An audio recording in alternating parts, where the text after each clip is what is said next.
ایک ظاہری ہے ایک باطنی.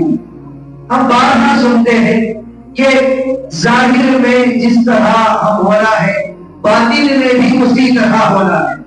یعنی ظاہر میں ہم لوگوں سے اچھا کلام کر رہے ہیں، ہنس کر بات چیت کر رہے ہیں، لیکن باطن میں ہمارا ان کے ساتھ وہ معاملہ نہیں ہے.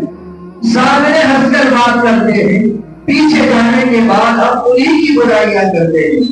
اس کا تذکرہ ہم زندگی میں کئی بار سن چکے ہیں اور کہہ چکے ہیں. ظاہر ایک چیز ہے ایک باطن ہے، اور اسی طرح ظاہری چیزوں پر بھی اللہ کی بے شمار نعمتیں ہیں، باطنی چیزوں پر بھی اللہ کی بے شمار نعمتیں ہیں. ظاہری چیز کیا ہے؟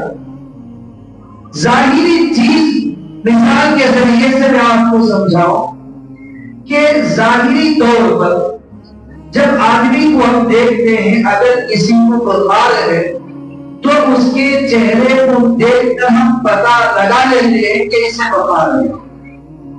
اس کی آنکھ کو دیکھ کر یہ پہچان لیتے ہیں کہ یہ غم میں ہے.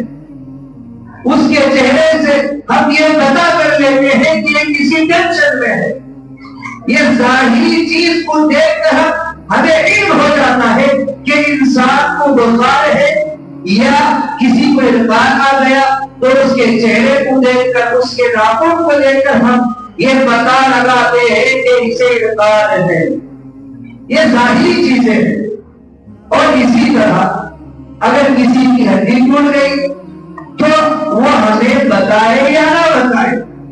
جب ہڈی ٹوٹ جاتی ہے اس پر جو پٹی لگائی جاتی ہے اسے دیکھ کر ہم یہ پہچان لیتے ہیں کہ اس کی ہڈی ٹوٹی ہوئی ہے. بولنا تو دور کی بات ہے، دیکھ کر انسان کو معلوم ہو جاتا ہے کہ اسے یہ بیماری ہے. بہرحال ہم ظاہری اعتبار سے تو پہچان سکتے ہیں. مثال کے طور پر ہاتھ ہے، کان ہے، ناک ہے، زبان ہے، جتنے بھی اعضاء ظاہری طور پر ہمیں نظر آتے ہیں، اگر اس کے اندر کچھ کمی اور کچھ زیادتی ہو جاتی ہے تو ہمیں علم ہو جاتا ہے.